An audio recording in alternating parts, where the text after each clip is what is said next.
Olá, Money Report conversa hoje com o André Freire, sócio-diretor da ESEC. A ESEC é uma consultoria especializada em recrutamento e seleção de executivos, desenvolvimento de lideranças e programas de governança. Tudo bem, André? Tudo bem, e você? Tudo certo. André, a gente saiu de um processo eleitoral. A população pede mais efetividade do poder público, né? O resultado mostra que a população está cansada do poder público ser transformado num balcão de negócios, principalmente com a indicação de cargos comissionados. De que forma que as empresas de recrutamento podem auxiliar o poder público? Você pegar, né, a realidade hoje do mercado europeu, por exemplo, que é o mercado mais desenvolvido, todas as empresas europeias, a grande maioria das empresas inglesas principalmente, que são públicas, elas são obrigadas a usar um serviço de recrutamento executivo terceiro, que é justamente para dar essa credibilidade para o processo, né? Não ser um processo de indicação, não ser alguma coisa de conchavo, de trazer as pessoas que eles querem. Então, se você pensar todos os cargos governamentais e todas as empresas investidas pelo governo, com participação, economia mista, são obrigados a usar uma consultoria. Então, lá fora, parceiros nossos são gigantes, eles têm uma área gigantesca para trabalhar posições de governo. E no Brasil isso praticamente não existe, né? Com poucas exceções. A gente acha que agora tem uma luz que está começando a aparecer, porque com os novos, né, eleitos, principalmente ontem a gente teve uma entrevista do governador Zema, né, de Minas Gerais, e ele comenta que ele vai usar serviços de uma empresa de recrutamento executivo, o que a gente acha que é muito positivo. Então a gente enxerga algum potencial de crescimento disso, de uma área governamental. Na prática, como seria isso? Como seria o recrutamento de um secretário para um governo estadual? Como seria? A gente tem que pensar como o recrutamento de um executivo normal para uma empresa, né? Ele tem que passar por todo um processo, que é um processo onde a gente vai avaliar competências técnicas e competências comportamentais dessa pessoa, né? Para ver se ele tem essa capacidade de efetivamente tocar um negócio que a gente sabe que tem as suas complexidades por ter o governo envolvido, né? Então existe um conhecimento todo técnico, nós temos parceiros fora do Brasil que vivem disso, que fazem isso. Então esse conhecimento a gente tem. Como entrevistar uma pessoa para um cargo público, né? É questão realmente da gente ter as oportunidades aqui no Brasil. Seria então um processo seletivo. E como perceber isso que uma pessoa, além da qualificação profissional, ela pode entender a realidade daquele local, daquela cidade, daquele estado? Isso é como qualquer seleção, né? A gente vai tentar avaliar dentro de uma quantidade de candidatos grande quem tem capacidades técnicas e passaram por experiências similares às experiências que são necessárias para esses cargos de governo, né? Então, existe uma parte grande da população que a gente com certeza conseguiria acessar que tem esses skills, né, essas competências. Uhum. André, outra preocupação nas empresas atualmente é com a diversidade, né? Como iniciar esse processo? Como tornar a empresa mais plural? A gente tem feito um trabalho, Lucas, que é bem interessante, que é um trabalho de tentar mostrar o quanto que as mulheres não estão em cargos executivos de grande escalão, né? Então, se você entender hoje o mercado brasileiro, hoje se formam mais mulheres do que homens na universidade. Até um cargo gerencial ainda tem mais mulheres do que homens. A partir de gerência para diretoria, essas curvas se invertem. E aí você pega posições de presidente de empresa, no Brasil menos de 4%, em conselho menos de 2% são mulheres. Então o que acontece entre uma gerência e uma diretoria que faz com que as mulheres fiquem no meio do caminho? A gente começou a avaliar isso dentro da ESEC e a gente começou a perceber que, por exemplo, a falta de modelos é um problema. Então a menina, ela entra numa carreira, ela chega num momento que ela olha para cima e fala, todo mundo aqui, todos os diretores são homens, o presidente é homem, possivelmente não vou conseguir chegar lá. Esse é um problema. O segundo problema é que chega numa fase da menina, ou da mulher, ou da executiva, onde ela tem que tomar algumas decisões de vida, né? Quer dizer, será que se eu não me casar agora, ou não engravidar agora, isso pode ser um problema para mim lá na frente? E normalmente é nesse período. Fora isso, existe uma competitividade muito maior dos homens. E como tem mais homens lá em cima, o homem normalmente ele percebe essa competitividade como alguém que vai trabalhar mais, que vai gerar mais. E não é efetivamente o caso, né? A gente sabe disso. Então a gente tem feito alguns programas, a gente criou um programa que chama As Executivas do Amanhã, está na 2ª edição, que a gente faz um processo seletivo de estudantes universitárias e coloca elas para serem mentoradas por executivas de mercado, presidentes de empresa, acionistas de empresa, que deram muito certo e que contam essas histórias, né? Quer dizer, eu tenho 4 filhos, eu tenho, né, um marido e mesmo assim eu consigo ser presidente de uma empresa grande. Então Então essas coisas acontecem. Mas eu acho que tem que ter uma força muito grande de toda a sociedade para que isso aconteça, né? Então existem algumas discussões agora, por exemplo, de cotas, né? Eu acho que é necessário. Infelizmente é um mal necessário num primeiro momento, possivelmente você ter cotas para conselho ou para posições mais altas. Lá dentro do ESEC, todos os processos seletivos, a gente se obriga internamente a colocar mulheres no processo seletivo. Nos toma mais tempo, é mais complexo fazer isso, mas nós aumentamos, para você ter uma ideia, por volta de 20% dos nossos colocados eram mulheres, até 2, 3 anos atrás. Ano passado foram 40%. Então é um crescimento muito grande. Mas acho que todo mundo tem que fazer um pouquinho para que isso aconteça. Então, na sua avaliação, nesse momento, o ideal seria, então, criar esses modelos? Tentar criar oportunidades para que essas mulheres que estão aí no mercado de trabalho e são muito boas, sejam reconhecidas, consigam participar desses processos seletivos e consigam dar uma continuidade. E tentar mostrar para a sociedade, principalmente as estudantes que estão entrando, que existem oportunidades, né? Que tem mulheres muito boas que chegaram lá e elas têm capacidade de chegar lá se elas quiserem. E do outro lado, como conscientizar o funcionário que está do outro lado, não desestimular ele? Como fazer essa conscientização?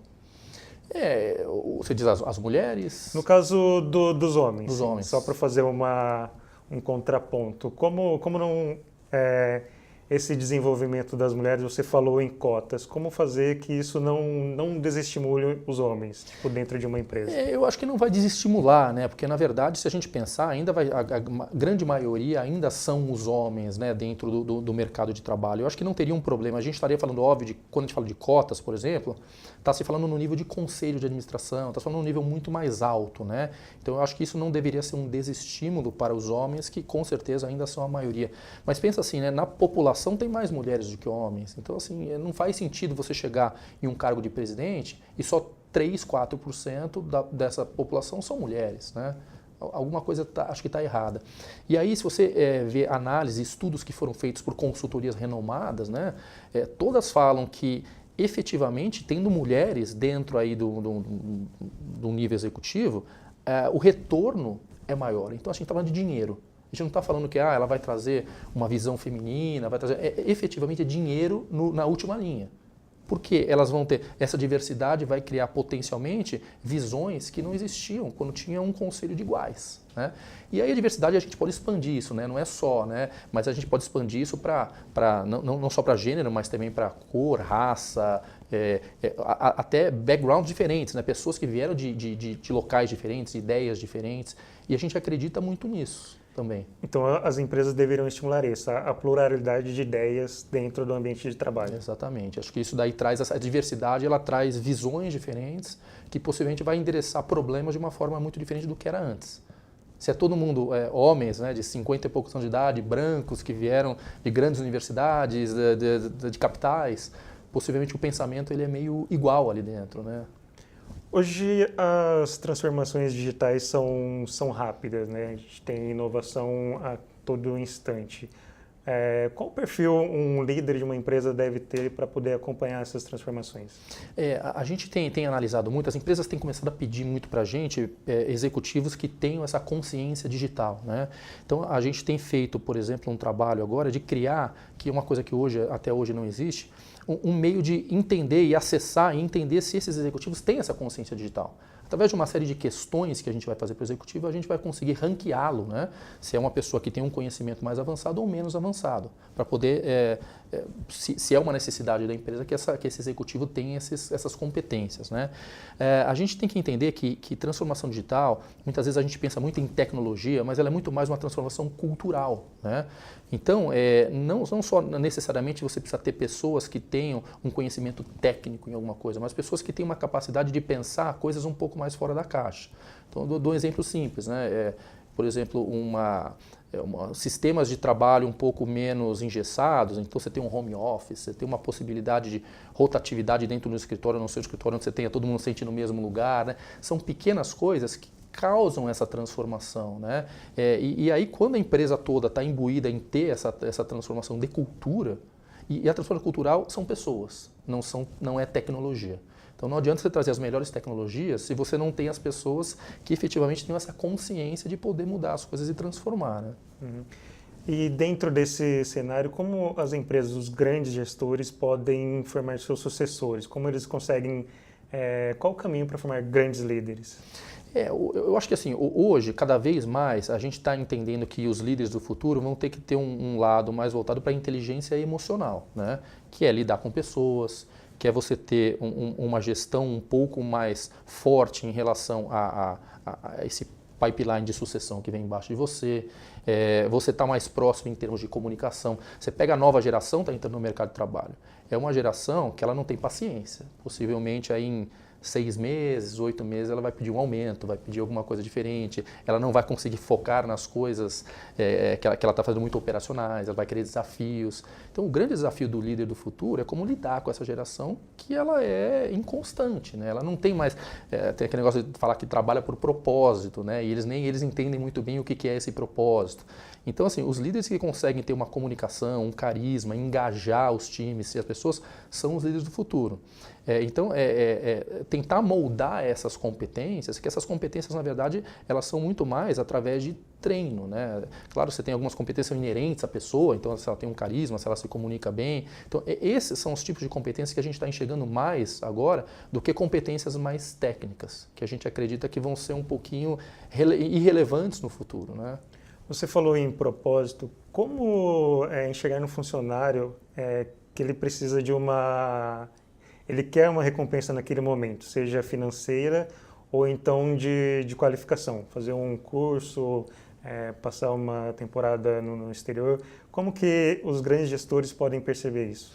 A gente normalmente, a grande maioria das empresas faz uma avaliação, né, desses funcionários, né? E essa avaliação, normalmente ela mede 2 parâmetros. Um parâmetro é o resultado que ele está dando, né? Então, puxa, ele está alcançando as metas dele, está acima das metas ou abaixo das metas. E o outro é o potencial. Quer dizer, qual é o potencial que essa pessoa tem, esse executivo tem de dar os próximos passos. Então você faz essa matriz de potencial versus resultado e aí você consegue enxergar quais são as pessoas que você tem que investir. Porque não dá para investir em todo mundo, né? Infelizmente não tem dinheiro suficiente para investir em todo mundo. Então acho que fazendo esse tipo de análise você consegue enxergar quem são as pessoas que vale a pena investir. E aí você tem que enxergar as pessoas que têm esse brilho no olho, né? Eu acho que são coisas assim que você rapidamente consegue perceber se uma pessoa está engajada e motivada e se uma pessoa não está, né? Que está muito mais seguindo a manada do que sendo alguém que dá 120%. Hoje em dia, e principalmente na situação que o país está, né? Que é uma situação ainda de crise, se você não der 120%, você não vai crescer na sua carreira, né? Tem um monte de gente dando 100%. Então, tem que ter essa visão mesmo de como é que eu consigo fazer as coisas diferentes, como é que eu consigo trazer inovação em processos, inovação na forma que eu vejo as coisas, ser uma pessoa mais curiosa, né? É uma característica que a gente gosta muito, que é a curiosidade da pessoa ir lá e perguntar e tentar trazer formas de fazer diferentes que vão trazer melhorias. Então, como é que você traz melhoria para dentro de processo e sistema, fazer mais com menos? Eu acho que esse é o grande ponto que a gente tenta enxergar do potencial desses meninos que estão avançando na carreira, né? André, o Brasil tem um grande número de empresas familiares, acho que são as principais geradoras de emprego. E existe uma preocupação sempre com a sucessão, né? Muitas vezes a primeira geração da família cria a empresa e aí tem essa preocupação do futuro dela, como a empresa pode se manter sustentável. Como organizar esse processo de sucessão?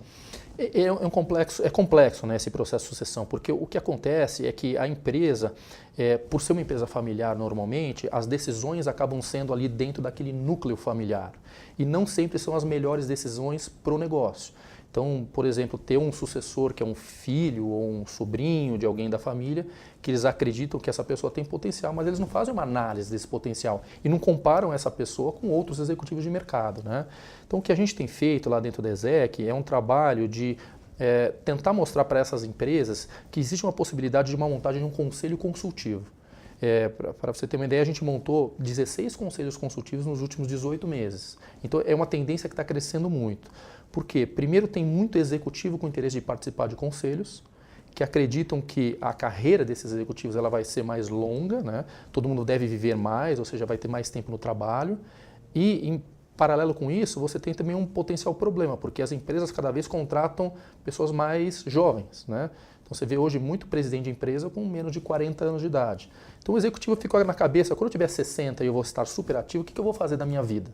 Então, normalmente, essa segunda carreira, que é conselhos, consultoria, dar aulas, acaba sendo uma oportunidade muito interessante. Só que esses executivos, eles têm que entrar em um conselho e começar. Então a gente começou a ser bombardeado com esses executivos, eu quero participar de conselho, eu quero participar. Por outro lado, a gente conseguiu chegar nessas empresas com uma equação financeira que fizesse sentido. Que ele tinha muito medo de conselho uma coisa cara, só para grandes empresas. E pelo contrário, então você tem hoje grandes executivos que estão no dia a dia das suas empresas, que podem apoiar, né, essa empresa, de novo de uma forma consultiva, que não gere nenhum tipo de problema na pessoa física para ninguém, né, ou seja, de uma forma muito tranquila, todo mundo poder ser uma discussão muito aberta. E esses conselhos têm apoiado muito nesse processo de governança, né, de sucessão, possivelmente de análise de executivos, para enxergar se os executivos que estão lá dentro da empresa são os melhores. E a gente está muito feliz com esse processo, né? É um processo ainda que no Brasil ele é muito pequeno, lá fora existe muito esses conselhos. Então sair do tal do conselhão da família, né, que é um encontro de família que não sai em briga, né, para um negócio profissional, onde você tenha, né, uma consultoria apoiando, colocando pessoas lá que você sabe que tem a capacidade de trazer ideias diferentes, com aquela diversidade que eu comentei, né, possivelmente de gênero, de oportunidades, de experiências, e assim você transforma uma empresa, é muito interessante. E como você falou, hoje mais de 90% das empresas do Brasil são familiares. A gente possivelmente não enxerga muito isso, mas os grandes empregadores são essas empresas, né, do Brasil. E a potência vai estar nessas empresas. Então, acho que tudo que a gente conseguir fazer para apoiar essas empresas familiares é o ideal, porque a gente sabe que, por história, as empresas na segunda, terceira geração acabam morrendo, a grande maioria. Então, para a gente finalizar, que dica você daria para que essas empresas não morram? Quem está iniciando esse processo, o que eles já podem fazer para manter essa sustentabilidade por um longo período? Acho que pensem realmente em profissionalizar, quer dizer, a partir do momento que você tem um certo porte, né, que você tem riscos inerentes aí do mercado brasileiro que já é tão complexo, por que ficar dentro desse núcleo familiar? Por que não trazer uma profissionalização, né? Então, empresas como a nossa pode trazer não só a montagem de um conselho, como assessment da liderança, possivelmente contratação de executivos, trabalho de desenvolvimento como coaching e mentoria, que são essenciais para longevidade dessas empresas, sustentabilidade, né? Um negócio sustentável é um negócio que você tem as melhores práticas lá dentro. Eu acho que hoje os custos, se você for comparar com o que era no passado, possivelmente são muito mais interessantes para essas empresas, né? Então, pensem realmente em trazer apoio profissional para o seu negócio. André, muito obrigado. O Mundo Repórter conversou hoje com o André Freire, sócio-diretor da ESEC. Obrigado pela atenção e até a próxima.